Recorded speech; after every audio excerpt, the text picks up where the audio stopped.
Happy Friday, NCC.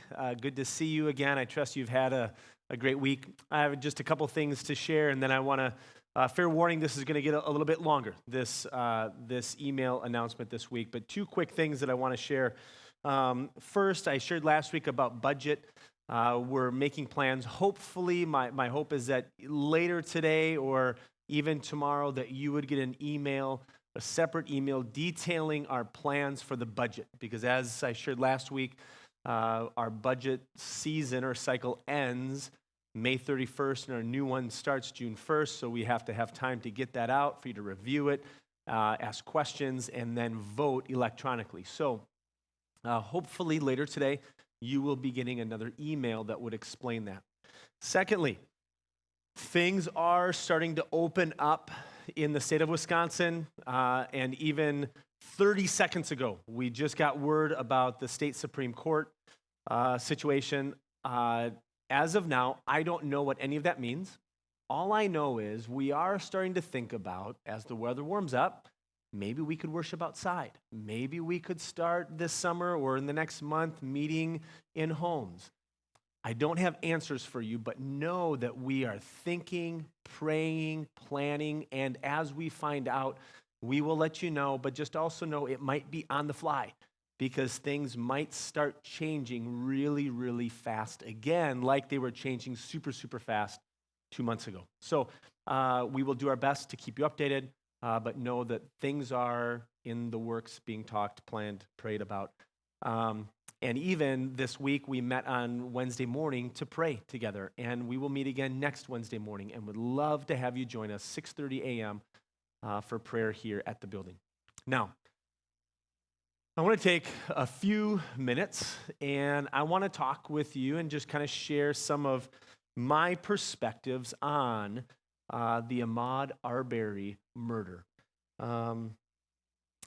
Sometimes I hesitate to share my opinions or my thoughts on things like this for two reasons. One, I just don't always know what to think. And so I'm pretty slow at forming opinions on things like this because I want to gather some facts and I want to gather some perspective and I want to read and I want to ask questions and I want to learn rather than jumping into forming an opinion that I'm not sure what to think about yet. And so often I just kind of wait, I just kind of ruminate and think before I even have an opinion, let alone an opinion to share. But then also, to be honest, sometimes, secondly, I get a little tired of everybody always having to have an opinion on everything and posting on social media for everybody to hear their opinion. And so I don't feel the need to always unnecessarily add my voice into the pool of opinions on everything. But I do feel that there are some things that I need to speak to as a pastor leading a people.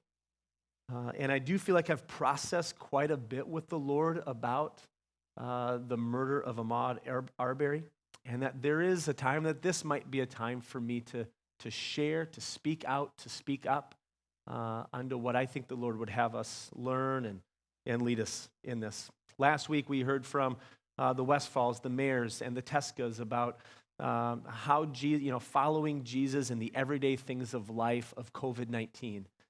And I think as I process this, I think, okay, Lord, how are you leading us into the everyday things of life with issues like racism or injustice?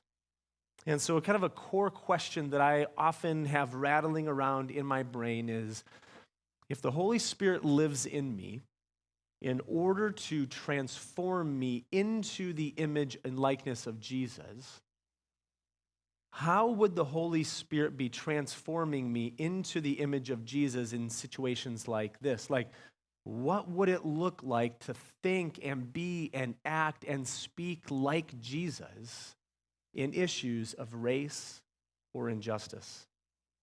And so for me, what's been helpful, a helpful template, is to use the woman caught in adultery from John 8. Certainly isn't perfect. It doesn't answer every question. But it's a helpful start for me. And if you haven't read that story, I encourage you to go back and read John 8, the woman caught in adultery. And there's a few things I think we learn from Jesus. First would be that Jesus has compassion on victims regardless of their role in being a victim. Of course, the woman in John 8 shouldn't have been sleeping with the man. Jesus even says, go and sin no more. But it's also clear based on Jesus' response that the woman is the victim, likely the victim of the abuse of power. And so Jesus doesn't shame her for being in the wrong place at the wrong time. He doesn't shame her for being complicit. He doesn't shame her for wearing the wrong clothes. He doesn't shame her in any way. He sees her as the victim and he stands up and protects her and loves her and has compassion on her for it. And so I believe that Jesus, in this situation of Ahmaud Arbery, would have us have compassion on him and his family, to pray for him and his family, to weep with those who weep and mourn with those who mourn. We would pray and offer encouragement without looking for a reason why this injustice could be justified. Secondly, Jesus calls out injustice as he sees it. With the woman caught in adultery, Jesus, he sees what's going on and he calls it out. This is wrong. On the other hand, Jesus didn't make a habit of making his life's message of calling out injustice. He didn't elevate one injustice above the others. There were many injustices in Jesus' day. Just read Matthew 23. And Jesus calls out the church leaders for abuses of power and injustices.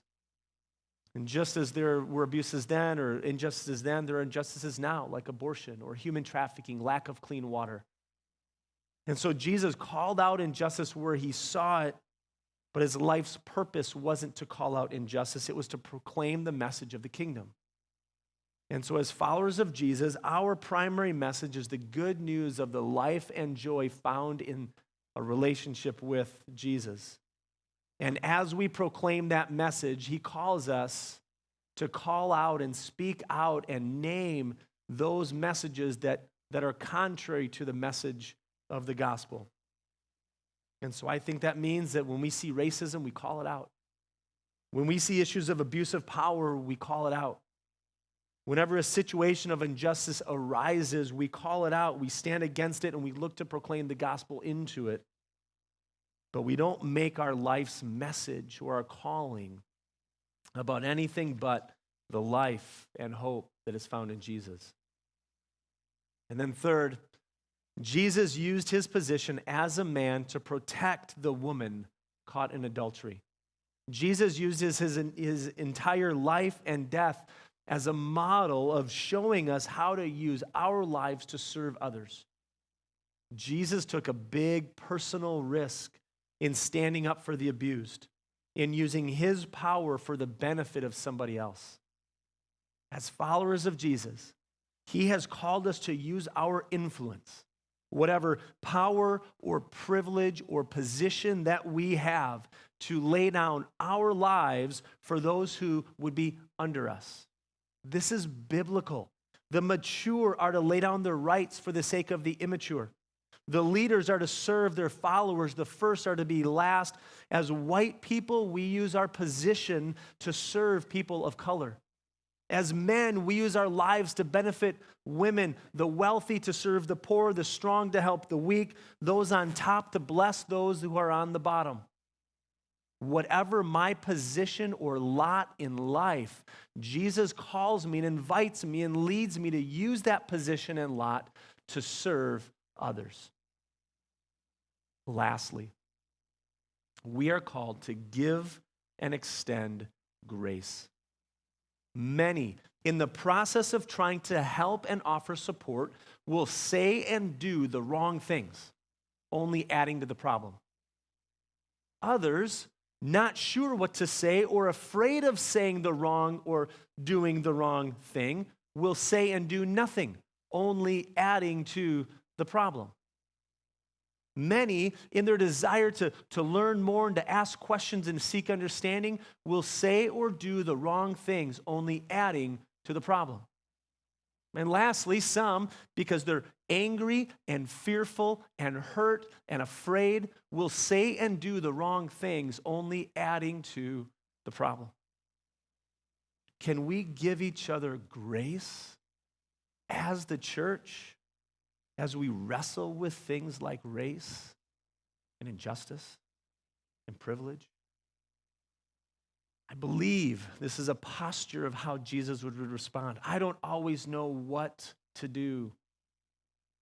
But I think this is a template of the kind of heart and the posture that Jesus would have us have in situations like this. If you've got thoughts or questions, I would love to hear them. We often say that sometimes some conversations are best had over a cup of coffee. I would love to have this cup of coffee with you. I love you, NCC, and I'm thankful to pastor. I'm thankful to lead. I'm thankful to be a part of this body with you. I'm looking forward to worshiping together with you on Sunday morning. Until then, have a great weekend.